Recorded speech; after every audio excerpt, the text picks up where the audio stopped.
Welcome to my channel Dheeran Tech. So இந்த வீடியோவில் நாம் வந்து problem solving and Python programming unit 5 lecture வந்து ஸ்டார்ட் பண்ண போகிறோம். ஸோ ஃபஸ்ட்டு டாபிக் பார்த்தீங்கன்னா ஃபைல்ஸு பற்றி தான் பார்க்க போகிறோம். ஃபைல்னால் என்ன, என்னென்ன டைப் ஆஃப் ஃபைல்ஸ் இருக்குதுன்னு இந்த வீடியோவில் பார்க்க போகிறோம். இந்த வீடியோ ஸ்கிப் பண்ணாமல் கடைசி வரைக்கும் பாருங்கள். வாங்க வீடியோக்குள்ளே போகலாம்.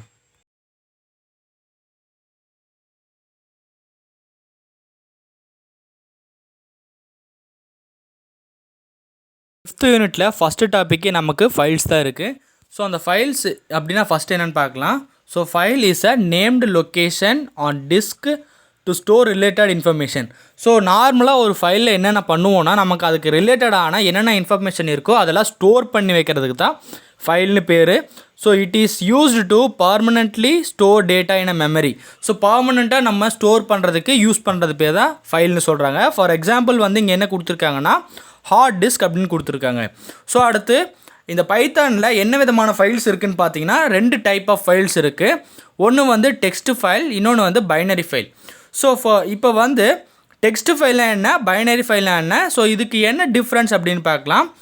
Text file text file is a sequence of characters. Text ஃபைலில் என்னென்ன இருக்குன்னு பார்த்தீங்கன்னா ஒன்லி டெக்ஸ்ட்டு மட்டும்தான் இருக்கும். நியூமெரிக்கல் வேர்ட்ஸ் இருக்கலாம். இந்த மாதிரி சீக்வன்ஸ் ஆஃப் கேரக்டர்ஸ் இருக்கும் இந்த டெக்ஸ்ட் ஃபைலில்.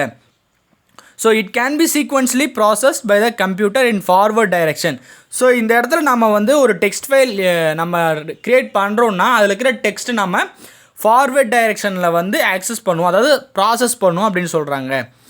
அடுத்து நம்ம இங்கே பைனரி ஃபைல் அப்படின்னு பார்த்தோம்னா a binary file store the data in the binary format.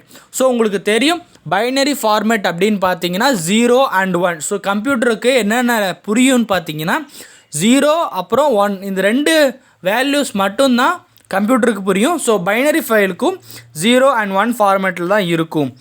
அடுத்து இங்கே டெக்ஸ்ட் ஃபைல் பார்க்கும்போது each line is terminated with a special character called the EOL or end of line character. இப்போ வந்து நம்ம நார்மலாக ஒரு வேர்டில் டாக்குமெண்ட்டில் டைப் பண்ணும்போது ஒரு கடைசி அந்த லைனை எண்டு பண்ணும்போது கடைசி நம்ம என்ட்ரு அமுத்துவோம்ல. அது மாதிரி இங்கே டெக்ஸ்ட் ஃபைலில் end of the line character, அதுக்கு வந்து /0 இந்த மாதிரி சிம்பிள்ஸ் மாதிரி அலோகேட் பண்ணுறது, அதாவது ஒவ்வொரு லைனும் டெர்மினேட் பண்ண முடியும் அப்படின்னு சொல்கிறாங்க. அடுத்து இங்கே பைனரி ஃபைல் பார்த்தோம்னா it contains any type of data. இந்த பைனரி ஃபைலில் என்னென்ன டேட்டா இருக்கலாம்னு சொல்கிறாங்கன்னா பிடிஎஃபாக இருக்கலாம், இமேஜாக இருக்கலாம், வேர்ட் டாக்குமெண்ட்டாக இருக்கலாம், ஸ்ப்ரெட்ஷீட்டாக இருக்கலாம், ஜிப் ஃபைல்ஸாக இருக்கலாம், இன்னும் எக்ஸ்ட்ராவாக இருக்கலாம். இந்த டெக்ஸ்ட் ஃபைல் வந்து நார்மலாக சீக்வன்ஸ் ஆஃப் கேரக்டர்ஸ். பைனரி ஃபைல்னால் it only contains binary form, அது இன்ஃபர்மேஷன் 0s and 1s. இந்த வீடியோவில் வந்து ஃபைல்னால் என்னென்னு பார்த்தோம். என்னென்ன டைப் ஆஃப் ஃபைல்ஸ் இருக்குதுன்னு பார்த்தோம். அந்த டெக்ஸ்ட் ஃபைல் அண்ட் பைனரி ஃபைலோட டிஃப்ரென்ஷியேஷன் பார்த்தோம். நெக்ஸ்ட் வீடியோவில் இந்த ஃபைலில் என்னென்ன ஆப்ரேஷன்ஸ் பண்ண முடியும் அப்படின்னு பார்க்கலாம். எல்லா வீடியோவும் கீழே டிஸ்கிரிப்ஷனில் லிங்காக இருக்குது. மறக்காமல் எல்லா வீடியோஸையும் பாருங்கள். தேங்க்ஸ் ஃபார் வாட்சிங்.